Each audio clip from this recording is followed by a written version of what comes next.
வணக்கம் அன்பர்களே. இந்த நாளில் அந்த நாள். ஆம், வரலாற்றின் வழித்தடங்களில் கடந்த 2000 ஆண்டுகளாக ஒவ்வொரு நாளும் உலகம் முழுவதும் நடந்தேறிய முக்கிய நிகழ்வுகளை நாள் வாரியாக நல்ல பல தகவல்களை தொகுத்து காணொளி மூலம் பகிர்வதில் மகிழ்ச்சி. வாருங்கள் அன்பர்களே, இனி வரலாற்றில் இன்று எனும் வாசல்களை திறந்து வலம் வருவோம். வரலாற்றில் இன்று செப்டம்பர் 20 நடைபெற்ற முக்கியமான வரலாற்று நிகழ்வுகள். 1378 கர்தினால் ராபர்ட் 7 கிளமெண்ட் என்ற பெயரில் திருத்தந்தையாக தேர்ந்தெடுக்கப்பட்டார். இதனால் மேற்கு சமய பிளவு ஆரம்பமானது. 1498 ஜப்பானில் இடம்பெற்ற நிலநடுக்கம் மற்றும் ஆழிப்பேரலையால் கொத்தோக்கு இன் என்ற இடத்தில் இருந்த புத்த கோவில் அழிந்து போனது. அன்றிலிருந்து அங்குள்ள மாபெரும் புத்த சிலை வெட்டவெளியில் காணப்படுகின்றது. 1519 பெர்டினண்ட் மெக்லகன் 270 பேருடன் ஸ்பானியாவின் சான்லூக்கர் டி பர்மடா என்ற இடத்தில் இருந்து உலகை சுற்றி வர புறப்பட்டார். 1847 நீலப்பென்னி அஞ்சல் தலையை பிரித்தானியா மொரீசியஸில் வெளியிட்டது. 1857 கிழக்கிந்திய கம்பெனிக்கு விசுவாசமான படைகள் டெல்லியை கைப்பற்றின. சிப்பாய் கிளர்ச்சி முடிவுக்கு வந்தது.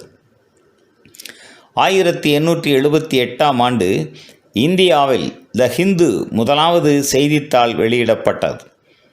1893 அமெரிக்காவில் முதலாக தயாரிக்கப்பட்ட பெட்ரோலினால் இயங்கும் தானுந்து வாகனம் பரிசோதிக்கப்பட்டது.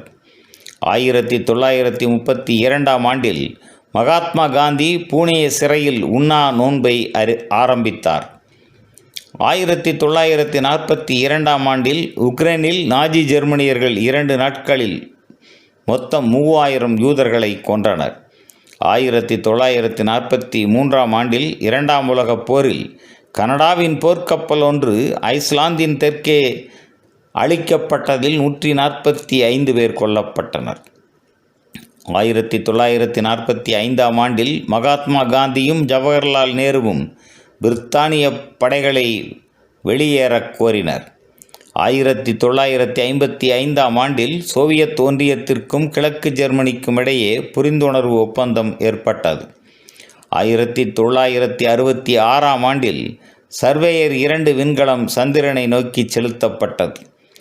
1984 லெபனானில் பெய்ரூட் நகரில் அமெரிக்க தூதரகத்தின் மீது நடத்தப்பட்ட தானுந்து தற்கொலை தாக்குதல்களில் 22 பேர் கொல்லப்பட்டனர். 1990 இலங்கை மட்டக்களப்பு ஏராவூர்பற்றில் சவுக்கடி கிராமத்தில் பெண்கள், குழந்தைகள் உட்பட 30 தமிழர்கள் இராணுவத்தினரால் படுகொலை செய்யப்பட்டு தீயிட்டு எரிக்கப்பட்டனர். 1993 துருவ செயற்கோள் ஏவுகணையை இந்தியா ஏவியது. 2001 அமெரிக்க அரசு தலைவர் ஜார்ஜ் டபிள்யூ புஷ் பயங்கரவாதத்திற்கு எதிரான போரை அறிவித்தார். 2017 சூறாவளி மரியா புவர்டோ ரிக்கோவை தாக்கியதில் 2975 பேர் உயிர் இழந்தனர். 2018 தான்சேனியா விக்டோரியா ஏரியில் உக்காரா தீவு அருகே பயணிகள் கப்பல் ஒன்று மூழ்கியதில் 161 பேர் உயிர் இழந்தனர்.